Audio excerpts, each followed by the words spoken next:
नमस्कार, जय हिंद। मैं अजय कुमार स्वागत करता हूं आपका एग्जाम बुकलेट प्लेटफॉर्म पर। फ्रेंड्स, एग्जाम्स आने वाली हैं, सीटेट हो या यूपी पुलिस, जो भी हो, एसएससी जीडी, सभी के लिए बहुत ही इंपॉर्टेंट सेशंस पर्यावरण, जीके, सामान्य जीके, जो कि एक अच्छा टॉपिक है जिसमें से हर परीक्षा में एक या दो क्वेश्चन पूछे जाते हैं। उसी परीक्षा को देखते हुए हमने बहुत ही इंपॉर्टेंट क्वेश्चनों को आपके लिए लिया है, जहां पर हम शुरुआत करते हैं क्वेश्चन नंबर 1 से। और फ्रेंड्स, आपको बता दें कि आप हमारे चैनल पर पहली बार हैं तो चैनल को सब्सक्राइब कर बेल आइकन को जरूर प्रेस करें, जिससे आने वाली वीडियो आपको मिलती रहें और आपका परीक्षा सफल रहे। चलिए शुरुआत करते हैं क्वेश्चन नंबर 1 से। निम्न में से कौन सा वन्य जीव संरक्षण का पूर्व स्थान है? फ्रेंड्स, पूर्व स्थान वह है जहां सबसे पहले संरक्षण किया जाता था, वो है हमारा गृह उद्यान। गृह उद्यान वन्य जीव संरक्षण का एक पुराना उपाय है, क्योंकि जीवों को सुरक्षित सबसे पहले घरों में पाला जाता था, क्योंकि कोई जीव अगर छोटा है तो उससे बड़ा जीव उसको हानिकारक साबित हो जाता था। इसलिए जैसे हमने सबसे पहले कुत्ते को पाला, कुत्ते को संरक्षण दिया, उसी तरह से सबसे पहला उपाय संरक्षण जीवों का उस गृह उद्यान ही है। बात करते हैं क्वेश्चन नंबर 2 की। तो नाचने वाला हिरण भारत के किस प्रदेश में पाया जाता है? नाचने वाले हिरण की बात करें तो यह हमारा मणिपुर में पाया जाता है, और इसका असली नाम सानगाई हिरण है। फ्रेंड्स, सानगाई हिरण इसलिए है क्योंकि ये मणिपुरी भाषा में इसका नाम है, जो मणिपुरी के केवुल लामजाओ राष्ट्रीय उद्यान में पाया जाता है। इसके अलावा यह भारत के किसी हिस्से में नहीं पाया जाता। बहुत ही इंपॉर्टेंट पॉइंट है ये। यह केवल और केवल मणिपुर के केवल लामजाओ उद्यान में ही पाया जाता है। बात करते हैं क्वेश्चन नंबर 3 की। तो कौन सा विकल्प इनमें से सही है? Shark bay Australia, Carrasco national park Bolivia, Australia forest south east reserve France, या सभी? फ्रेंड्स, बात करें तो Australia forest south east reserve ये फ्रांस में नहीं है, इसलिए ऑप्शन नंबर सी हमारे यहाँ सही होगा। ऑस्ट्रेलिया फॉरेस्ट रिजर्व नाम से देखें तो Atlantic forest south east reserve हमारा ब्राजील में है। फ्रेंड्स, बहुत ही इंपॉर्टेंट क्वेश्चन साबित हो सकता है ये आपके लिए। बात करते हैं क्वेश्चन नंबर 4 की। औरंग राष्ट्रीय उद्यान किस प्रदेश में है? औरंग राष्ट्रीय उद्यान हमारा असम प्रदेश में है। औरंग राष्ट्रीय उद्यान की बात करें तो यह असम के दुर्गांग और सोनितपुर जिले में है, और यह ब्रह्मपुत्र नदी के तट पर स्थित है, तथा यह 78.81 वर्ग किलोमीटर एरिया में फैला हुआ है। यहाँ फ्लोर, फॉन, हाथी, चीता आदि जानवर पाए जाते हैं। बात करते हैं क्वेश्चन नंबर अगले की। तो कालेसर राष्ट्रीय उद्यान किस प्रदेश में है? कालेसर की बात करें तो फ्रेंड्स ये हमारा हरियाणा प्रदेश में है। और कालेसर राष्ट्रीय उद्यान के बारे में जानकारी तो ये हरियाणा के यमुनानगर जिले में है। यह 13,000 एकड़ क्षेत्रफल में फैला हुआ है, और यहाँ तेंदुआ, जंगली बिल्ली, भारतीय सियार, चीतल, सावर बहुतायत में यह सबसे अधिक पाए जाते हैं। फ्रेंड्स, हमने ये नोट सेशन आपके लिए इसलिए रखा है क्योंकि उसके बारे में आपको संपूर्ण जानकारी मिल सके, क्योंकि एग्जामिनर का कोई भरोसा नहीं, वो आपको क्या पूछ ले और कैसे प्रश्न को घुमा के पूछ ले। बात करते हैं क्वेश्चन नंबर अगले की। तो ब्रह्मगिरी राष्ट्रीय उद्यान किस प्रदेश में है? ब्रह्मगिरी की बात करें तो फ्रेंड्स ये हमारा दक्षिण भारत के कर्नाटक प्रदेश में स्थित है। और ब्रह्मगिरी की बात करें तो ब्रह्मगिरी राष्ट्रीय उद्यान कर्नाटक के कोदुल जिले में है। कोदुल जिले में, और 181.80 वर्ग किलोमीटर क्षेत्र में फैला हुआ है। यहाँ सदाबहार वन पाए जाते हैं। सदाबहार वन इसलिए पाए जाते हैं कि वहाँ वर्षा अच्छी खासी होती है, 100 सेंटीमीटर से ज़्यादा वर्षा होती है। यहाँ लंबी पूंछ वाले मैकाक हाथी, फ्रेंड्स ये पॉइंट आपके लिए नोट होने वाला है, मैकाक हाथी कर्नाटक में बाघ, तेंदुआ, जंगली बिल्ली का पालतू घर है। यहाँ पक्षियों की 300 से अधिक प्रजातियां भी मिलती हैं। अगले क्वेश्चन की बात करें फ्रेंड्स, तो बोरी वन्य जीव अभ्यारण्य किस प्रदेश में है? बोरी वन्य जीव अभ्यारण्य हमारा एमपी मध्य प्रदेश में है। और इसकी बोरी वन्यजीव की अभयारण्य की बात करें तो यह मध्य प्रदेश के होशंगाबाद जिले में है और यह 518 किलोमीटर में फैला हुआ है और यहाँ बांसों का एक प्रमुख जंगल है। यह बाघ, तेंदुआ और गौर और चीतल का क्षेत्र है, यानी कि यहाँ पर बाघ, तेंदुआ, हिरन और चीतल भी पाए जाते हैं। बात करते हैं अगले क्वेश्चन की। तो मेनन वन्यजीव अभयारण्य किस प्रदेश में स्थित है? मेनन वन्यजीव अभयारण्य हमारा सिक्किम यानी 7 सिस्टरों में से एक सिक्किम राष्ट्र में स्थित है। और मेनन राष्ट्रीय अभयारण्य की बात करें तो यह दक्षिण सिक्किम जिले में यानी कि दक्षिण सिक्किम जिले में स्थित है और यह 35 वर्ग किलोमीटर में फैलाता है। यहाँ लाल पांडा, फ्रेंड्स, लाल पांडा, भौंकने वाले हिरन फ्रेंड्स, नोट करने वाली बात है, भौंकने वाले हिरन कहाँ पाए जाते हैं? सिक्किम में। और काला गरुड़ आदि पाए जाते हैं। बात करते हैं क्वेश्चन नंबर 9 की। रातापानी टाइगर रिजर्व किस प्रदेश में स्थित है? रातापानी टाइगर रिजर्व हमारा एमपी में है और रातापानी की बात करें तो यह एमपी के रायसेन जिले में है। एमपी के रायसेन जिले में है जो कि 823 और 84 वर्ग किलोमीटर में फैला हुआ है तथा इसमें बहुत सारी पर्वत चोटियां हैं। यहाँ बाघ, तेंदुआ, जंगली कुत्ते, लकड़बग्गा, सियार, लोमड़ी, नीलगाय आदि पाए जाते हैं। बात करते हैं अगले क्वेश्चन की। तो अकन मासू राष्ट्रीय उद्यान किस प्रदेश में है? अकन मासू की बात करें तो ये फ्रेंड्स इंडिया में ना रहकर यह हमारा विदेश जापान में है और जहां पर अकन मासू राष्ट्रीय उद्यान जापान की होक्काइडो द्वीप समूह पर स्थित है। बात करें अगले क्वेश्चन की। तो इनमें से कौन सा न्यूट्रोफिक झीलों की कोई विशेषता नहीं है? न्यूट्रोफिक झीलों की बात करें तो फ्रेंड्स न्यूट्रोफिक झीलें जिनमें बहुत सारी अधिक प्राथमिकता उत्पादकों की होती है, वहां जहां जिन वो झीलें होती हैं जहां पर उत्पादकता सबसे अधिक होती है। इसमें से हम बात करें तो यहाँ कलियां बहुतायत में पाई जाती हैं, ये हमारा सही है। उनके पास उच्च पौधे पोषक तत्व होते हैं, यानी कि पोषक तत्व वाले अच्छे पौधे होते हैं और उनके पास कम प्राथमिकता होती है। फ्रेंड्स ये हमारा गलत है, हमारा ऑप्शन नंबर राइट यहाँ नहीं पूछा गया तो इसलिए ये हमारा सी आंसर सही रहेगा क्योंकि यहाँ प्राथमिकता उसमें उत्पादकों की सबसे दी है। इनमें नीले रंग के शैवाल भी पाए जाते हैं। नोट करने वाली बात है फ्रेंड्स, यहाँ नीले रंग के शैवाल भी पाए जाते हैं। बात करते हैं क्वेश्चन नंबर 12 की। तो विंध्यवास वन्यजीव अभयारण्य किस प्रदेश में स्थित है? विंध्यवास की बात करें तो ये हमारे हरियाणा प्रदेश में स्थित है और यह झज्जर जिले में, हरियाणा के झज्जर जिले में है। बात करते हैं अगले क्वेश्चन की। तो गजनेर वन्यजीव अभयारण्य किस प्रदेश में है? गजनेर हमारा राजस्थान में है। गजनेर वन्यजीव अभयारण्य की बात करें तो यह 32 किलोमीटर फैला हुआ है और यह राजस्थान का प्रमुख वन्यजीव अभयारण्य है और यहाँ हिरण, नीलगाय, जंगली लोमड़ी और वाइल्ड बोर यानी कि जंगली भालू काफी मात्रा में पाए जाते हैं।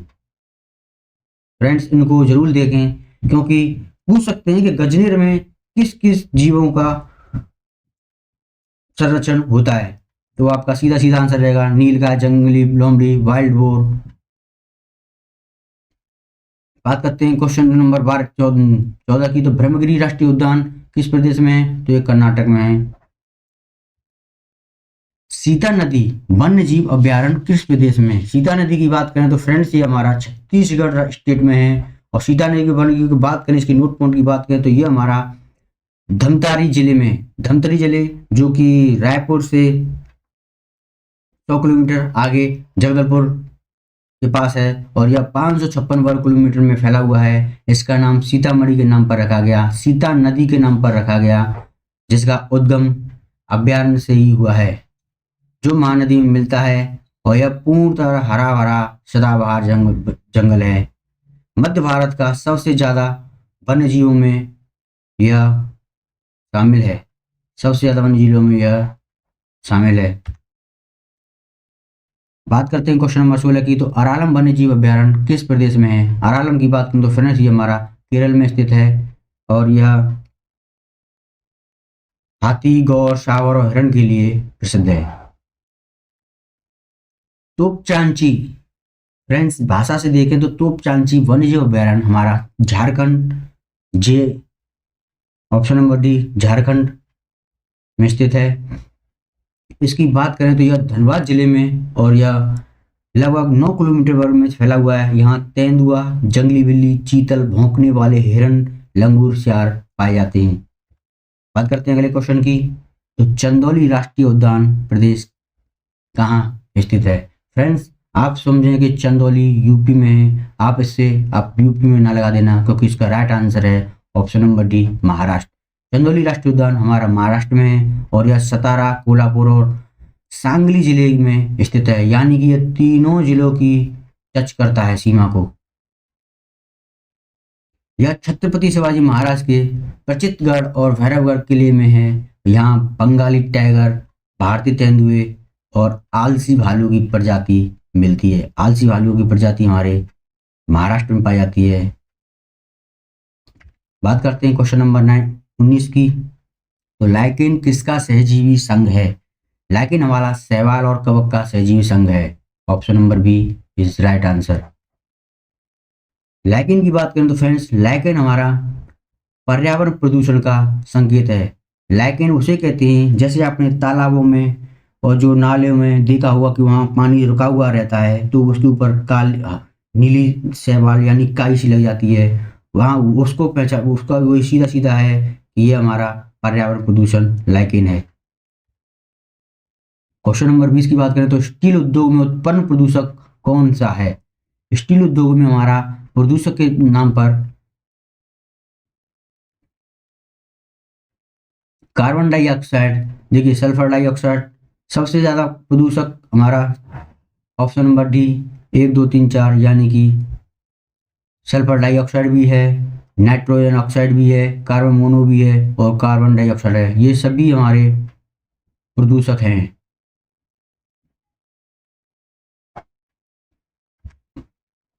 पालपुर कूनो वन्यजीव अभ्यारण्य किस प्रदेश में है? फ्रेंड्स कूनो अभ्यारण्य तो आपका बहुत ही चर्चा में रहा है क्योंकि यहाँ पर हमारे वर्तमान प्रधानमंत्री नरेंद्र मोदी जी दक्षिण अफ्रीका नाइजीरिया से चीतों को ला करके मध्य प्रदेश के कूनो वन्यजीव अभ्यारण्य में ही रखे थे, यानी कि वो एमपी में है। और यह अभ्यारण्य की बात करते हैं 900 वर्ग किलोमीटर में फैला हुआ है। यहाँ पर अनेक प्रकार के जीव जंतु पाए जाते हैं जिसमें भेड़िए, तेंदुए, नीलगाय हैं और इसके अलावा भी यहाँ एशिया के शेरों के लिए भी यह बहुत ही उपयोगी माना गया है। एशियाई शेरों के लिए भारत का पहला 100% सौर ऊर्जा युक्त स्वास्थ्य केंद्रों का शहर कौन सा है? सौर ऊर्जा से बात करें तो फ्रेंड्स वह ऊर्जा जो हमें सूर्य से प्राप्त होती है, जहाँ पर सारा का काम सौर ऊर्जा के ऊपर होता है, तो हमारा सूरत राष्ट्र जो कि गुजरात में है बना है। निम्न में से किस प्रकार का कोयला सबसे ज्यादा पाया जाता है? कोयले की बात करें तो फ्रेंड्स कोयले की 3 वैरायटी होती हैं, लिग्नाइट, एंथ्रासाइट और बिटुमिनियस। बिटुमिनियस बात करें तो बिटुमिनियस कोयला हमारा सबसे ज्यादा पाया जाता है। आनुवांशिक इंजीनियरिंग अनुमोदन समिति का संचालन कौन करता है? आनुवांशिक इंजीनियरिंग संचालन की बात करें तो ये इसका एक स्पेशली आनुवांशिक इंजीनियरिंग विभाग होता है जो वही करता है, यानी कि इनमें से कोई नहीं, ये नहीं करता, ये भी नहीं करता और कृषि मंत्रालय नहीं करता। इसका स्पेशली यानी कि आनुवांशिक इंजीनियरिंग अनुमोदन समिति का संचालन पर्यावरण और वन मंत्रालय का सेक्रेटरियल लेवल अधिकारी करता है। निम्नलिखित में से क्या जैव विविधता हॉटस्पॉट है?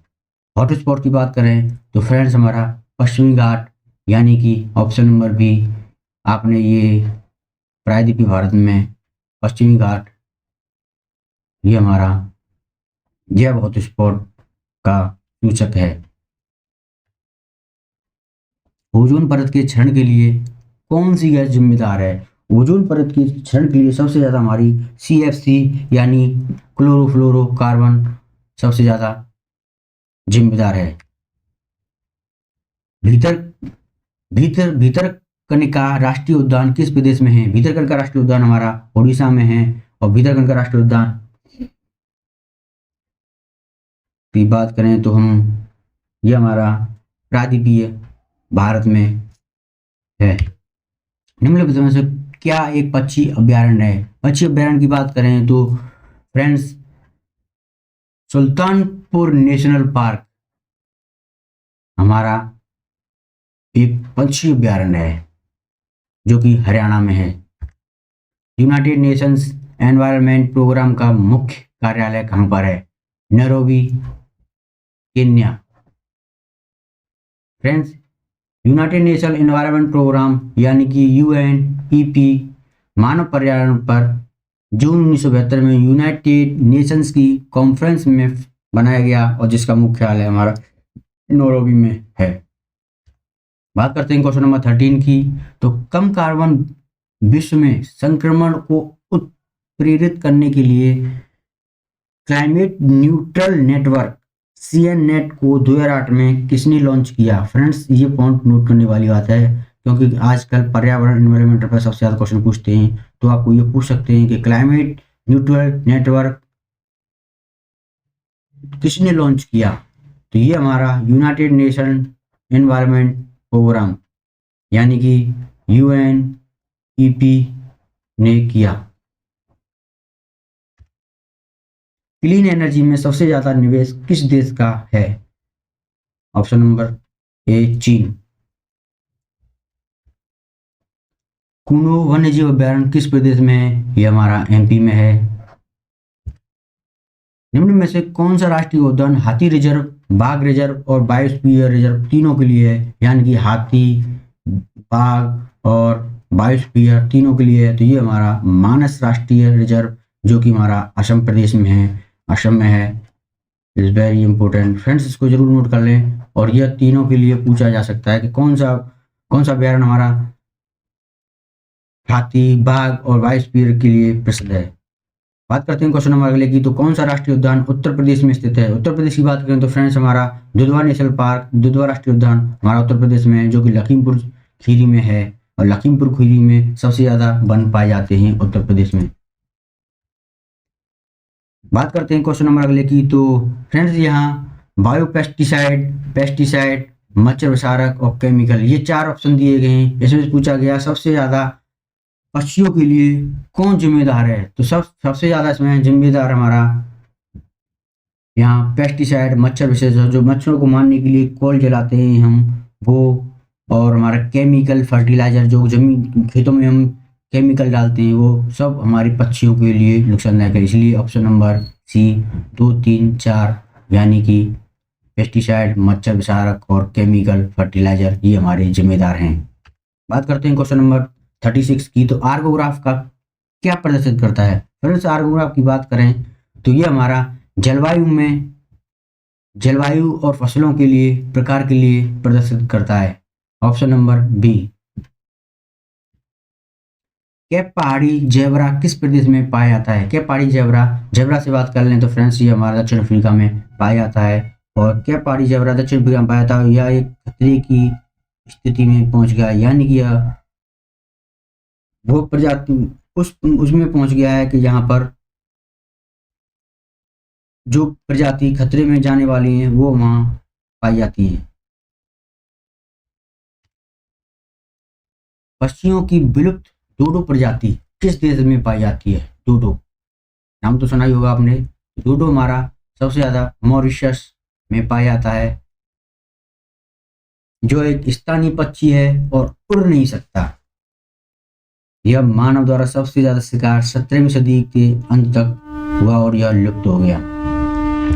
क्वेश्चन नंबर 39 की बात करें तो रामसर समझौता प्रसिद्ध संयुक्त राष्ट्र पर्यावरण समझौता है। क्वेश्चन बताना है कि कौन सा सही है कौन सा नहीं है। रामसर को सभी निर्दिष्ट स्थित मैट्रिक रिकॉर्ड में है। फ्रेंड्स यहाँ बात करें तो ये सभी ऑप्शन हमारे गलत हैं क्योंकि रामसर समझौता हमारा मेन नहीं था। रामसर समझौता हमारा 2 फरवरी 1971 में ईरान के रामसर नामक शहर में हुआ था और रामसर समझौता के अंतर्गत साइट्स को चुना गया। कुल 59 साइट्स मॉन्ट्रियल रिकॉर्ड में, भारत में हमारी 59 रामसर साइट्स हैं। हाइड्रोक्लोरोफ्लोरो यानी कि HCFC में 4 पॉइंट हैं, hydrogen, chlorine, fluorine and chlorine और फ्लोरीन। तो फ्रेंड्स यह इसमें बात करें तो यह कौन सी गैस ओजोन के लिए सबसे ज़्यादा नुकसानदायक है? तो फ्रेंड्स HCFC में बात करें तो ये हमारा क्लोरीन गैस सबसे ज़्यादा योगदान करती है ओजोन परत को नुकसान पहुंचाने में। होलंग पार गिब्बन वन्यजीव अभ्यारण्य किस प्रदेश में है? इसकी बात करें तो फ्रेंड्स ये हमारे ऑप्शन नंबर है पश्चिम बंगाल में है। और होलंगा पार की बात करें तो यह एक वन्यजीव अभ्यारण्य है जो पश्चिम बंगाल में और भारत का वन मानुषों के लिए एकमात्र स्थान है, यानी कि वन मानुषों के लिए एकमात्र स्थान होलंग पार गिब्बन। गिब्बन से याद करते हैं जो कि चिंपांजी की जन प्रजाति है जो पश्चिम बंगाल में पाई जाती है। बात करते हैं 44 की, तो वानसिंगटन सम्मेलन किससे संबंधित है? वानसिंगटन सम्मेलन उसके लिए हुआ था जो प्रजाति खतरे में जा रही हैं, विलुप्त हो रही हैं, उनको देखते हुए UNEP ने वानसिंगटन में एक सम्मेलन किया था, यानी कि खतरे में जो प्रजाति हैं उनके लिए ये किया गया।